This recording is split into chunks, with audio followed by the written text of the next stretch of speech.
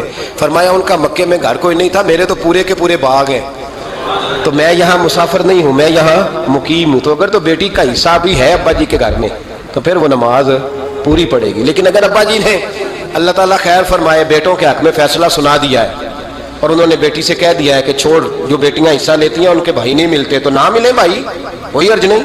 ضروری ہے ظالم بھائیوں سے رابطہ رکھنا جو کھا جائے بہنوں کا حصہ.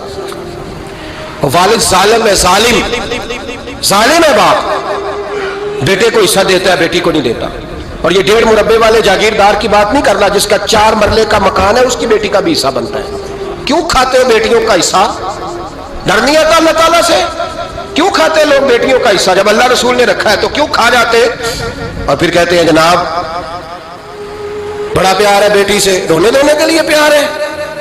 تو یاد رکھیں حضرت عثمان غنی رضی اللہ تعالیٰ عنہ کا لنگر چلتا. تو میرے بھائی ایک اور بہت بڑی خوبی حضرت عثمان غنی کی تیسری وہ یہ تھی کہ آپ میں اللہ نے بہت زیادہ حیا رکھی تھی. آج نا اگر آپ ناراض نہ ہو تو ہماری حکومتوں میں جو بدتمیز زیادہ ہوتا ہے اس کا عہدہ زیادہ ہوتا ہے، اس کو اچھا عہدہ ملتا ہے جو بدتمیزی زیادہ کرتا ہے. اور ہمارے ہاں نوجوان سمجھتے ہیں کہ کھل کے پھرنا، کھل کے کھانا، مرضی کا لباس پہننا. ہمارے ایک بزرگ فرمایا کرتے تھے جب سے پیسے لوگوں کے پاس زیادہ آئے ہیں لباس چھوٹے ہو گئے، پیسہ زیادہ آ گیا کپڑے جسموں پہ سکڑ گئے. لوگ سمجھتے ہیں کہ بس جو دل میں آئے کہہ دینے کا نام جمہوریت ہے، آزادی رائے ہے. حضرت عثمان غنی رضی اللہ تعالیٰ عنہ شرم و حیا کے پیکر تھے، بڑا پیسہ تھا، بڑا کچھ تھا، لوگ ڈرتے تھے، سردار بھی تھے، جو چاہتے کر سکتے، روب طاری ہوتا. لیکن عثمان غنی کو جب بھی کوئی دیکھتا تھا کسی کونے میں بیٹھے نظر آتے تھے، چھپے ہوئے پیچھے، شرم و حیا، نفاست پسندی، بڑھ بڑھ کے آگے ہونا، ہر ویڈیو میں شامل ہونے کی کوشش کرنے کا نام پیار نہیں ہے. نفاست پسند جو لوگ ہوتے ہیں وہ اکثر چھپے ہوئے ہوتے ہیں، ان کا پتہ ہی نہیں ہوتا لوگوں کو کہ پیچھے دراصل ہے کون. دیکھیے نا بڑی معروف حدیث ہے صحیح مسلم میں، نبی پاک صلی اللہ علیہ وسلم آرام فرما رہے تھے، حضور نے تامت مبارک باندھی ہوئی تھی، لیٹے ہوئے تھے سرکار. تو جب آدمی لیٹتے تھے نا، ہمارے بزرگ بھی جب لیٹتے ہیں تو تامت کو سمیٹا کرتے تھے تو گھٹنوں تک آ جاتی تھی. دیکھا نا آپ نے، گھٹنوں تک تامت آ جاتی جب لیٹتے. تو سرکار بھی لیٹے تھے، پردے کی ابھی آیتیں نہیں آئی تھی، دروازے پہ دستک ہوئی. حضرت عائشہ صدیقہ عرض کرنے لگے یا رسول اللہ میرے ابا جان جناب ابو بکر صدیق آئے. حضور نے فرمایا بلا لو. حضرت عائشہ کہتی ہیں وہ آ کے بیٹھ گئے، حضور لیٹے رہے. پھر دستک ہوئی، اب کون ہے؟ کہا سیدنا فاروق اعظم. کہا عائشہ آپ ساتھ والے حجرے میں چلی جاؤ. اماں جی وہاں چلی گئی. تھوڑی دیر کے بعد حضرت عمر آئے، حضور لیٹے رہے. جناب عائشہ کہتی ہیں پھر دستک ہوئی، اب کون ہے؟ فرمایا عثمان غنی. نبی کریم نے فرمایا اسے کہو ذرا ٹھہر جائے. حضرت عثمان ٹھہرے تو حضور اٹھ کے بیٹھے، تہمت مبارک کو ٹھیک کیا، پھر اپنے کرتے مبارک کو سیدھا کیا، پھر دستار کو سیدھا کیا. فرمایا اب بلاؤ عثمان غنی. حالانکہ جاہو جلال حضرت عمر کا زیادہ ہے، حالانکہ وقار مقام حضرت صدیق اکبر کا زیادہ ہے. اب بلاؤ عثمان غنی کو. حضرت عثمان غنی رضی اللہ تعالیٰ عنہ آئے، بیٹھے، بات چیت ہوئی، تینوں چلے گئے. حضرت عائشہ صدیقہ کہتی ہے میرے ذہن میں سوال رہ گیا. میں نے عرض کی یا رسول اللہ صلی اللہ تعالیٰ علیہ وسلم وہ دو لوگ آئے، آپ بیٹھے رہے، عثمان آئے تو آپ نے اہتمام کیا. کیا لفظ ہے، اور لفظوں میں تاثیر ہے، اور جملے دو کہے نبی پاک نے لیکن کتنا بڑا ان کا مرتبہ بیان کیا. فرمایا عائشہ میں اس شخص سے حیا نہ کروں جس سے اللہ کے فرشتے بھی حیا کرتے ہیں، میں اس سے حیا نہ کروں جس سے اللہ کے فرشتے بھی حیا کرتے ہیں. حضرت عثمان غنی فرمایا کرتے تھے میں نے جب سے حضور کا چہرہ دیکھا ہے دوبارہ پلٹ کے اپنی شرمگاہ بھی کبھی نہیں دیکھی. گویا میں نے اپنی آنکھوں کا وضو نہیں توڑا جب سے حضور کا. فرماتے جب سے یہ ہاتھ نبی پاک کو بیعت کے لیے دیا ہے پھر گندگی میں نہیں جانے دیا میں نے سیدھا ہاتھ. حضرت عثمان غنی فرمایا کرتے تھے میں اپنے گھر کے اندر اپنے غسل خانے میں چار دیواری کے اندر بھی کپڑوں سمیت غسل کرتا ہوں، مجھے حیات یہ غسل خانے میں بھی کپڑے. اور سنو ایک اور بڑی بات اہم، آپ فرمایا کرتے تھے میری جو محرم عورتیں ہیں نا، محرم پھپھی خالہ، میری جو محرم عورتیں ہیں، فرمایا کرتے تھے میں نے کبھی ان کے بھی چہرے آنکھ بھر کے نہیں دیکھے، ان کے بھی چہرے کبھی میں نے آنکھ بھر کے نہیں دیکھے. جو میری محرم عورتیں ہیں پھپھی خالہ، فرماتے تھے ان سے بھی جب بات کرتا ہوں تو میں چہرہ جھکا کے. ہمارے ہاں تو کزن ایک دوسرے سے سلام لیتے ہیں، لڑکیاں لڑکے کزن ایک دوسرے سے سلام لیتے ہیں. بچیاں آیا کرتی تھی تو میری کبھی کبھی مجھے بتایا جاتا تھا، میں نے ایک پابندی لگا دی بچیاں جب مدرسے میں آتی تھی کہ جو دور سے بچی آئے اس کو جس آدمی کا نام لکھا ہو بتایا جائے وہی لینے آئے. ایک دن مجھے اطلاع دی گئی کہ آپ تھوڑی دیر آئیں. میں گھر گیا تو مجھے بتلایا گیا کہ ایک بچی ہے تو اس کو جو پہلے لینے آتا تھا وہ نہیں آیا، کوئی اور آیا. میں نے اس کے بھائی کو فون کیا کہ آپ لینے نہیں آئے. کہنے لگے یہ کزن ہے ہمارا، اس کے ساتھ بھیج دیں، آپ ہمارا ہی کزن ہے، خالہ زاد ہے. میں نے کہا یار آپ کہاں ہو؟ کہنے لگے مجھے 20-25 منٹ لگ جائیں گے. تو میں نے کہا ابھی کلاسیں بھی جاری ہیں تو آپ ہی آ جانا خود ہی. میں نے کہا سب آپ بھیج دیں، مجھے اعتبار ہے اس پہ. میں نے اس کو ایک بات کہی جو آپ کو بھی کہتا ہوں. میں نے کہا یار تمہیں اعتبار ہے تو اللہ رسول کو اعتبار کیوں نہیں؟ انہوں نے کیوں غیر محرم بنایا؟ عجیب تماشا ہے. مجھے پھپھی ذات پہ، خالہ ذات پہ، ماموں ذات پر اعتبار ہے، نبی پاک کو کیوں نہیں؟ آپ کو زیادہ پیار ہے لوگوں سے یا نبی پاک کو امت سے زیادہ پیار ہے؟ کیا مطلب تماشا ہے؟ کیا مزاج بنا لیا میں نے اور آپ؟ نبی پاک نے ایک شخص پر اعتبار نہیں کیا پر میں اس سے پردہ کرو. آپ نے اور میں نے کیسے کر لیا؟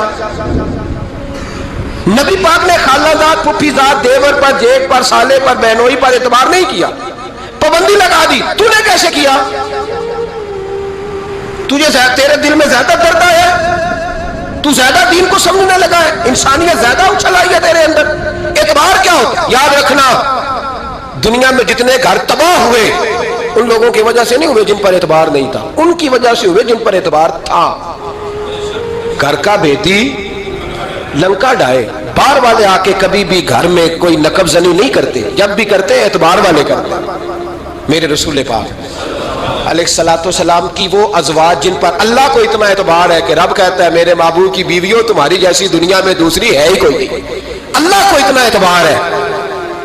لیکن ایک نابینا صحابی آئے تو حضور کی دو ازواج بیٹھی تھی، تو نبی پاک نے فرمایا پردہ کرو۔ یا رسول اللہ وہ تو نابینا ہے۔ فرمایا تمہیں تو نظر آ رہا ہے نا، تمہاری آنکھیں تو کھلی ہوئی ہیں۔ حضور کو اعتبار نہیں تھا، بس کر دے۔ سب سے بڑا ظالم وہ ہے جو کہتا ہے مجھے بیٹی پہ اعتبار ہے، وہ ظالم ہے، وہ اپنی بیٹی کے ساتھ ظلم کر رہا ہے۔ جو کہتا ہے مجھے اعتبار ہے، کالج جا رہی ہے، یونیورسٹی جا رہی ہے، اکیلے آ جا رہی ہے، مجھے اعتبار ہے، یہ ظلم کر رہا ہے بچی کے ساتھ۔ وہ تو بچی ہے، اس کا تو ذہن کمزور ہے۔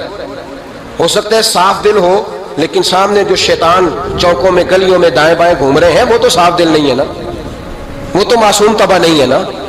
تو بعض اوقات بڑے اچھے نفیس بچے بھی شیطانوں کا شکار ہو جاتے ہیں۔ خدا کا خوف کریں۔ حضرت عثمان غنی کی زندگی، حضرت عثمان فرماتے ہیں جو محرم عورتیں تھیں ان کی طرف بھی آنکھ بھر کے نہیں دیکھا، اس لیے کہ وہ خاتون ہے، میں مرد ہوں، میری حیا مانو۔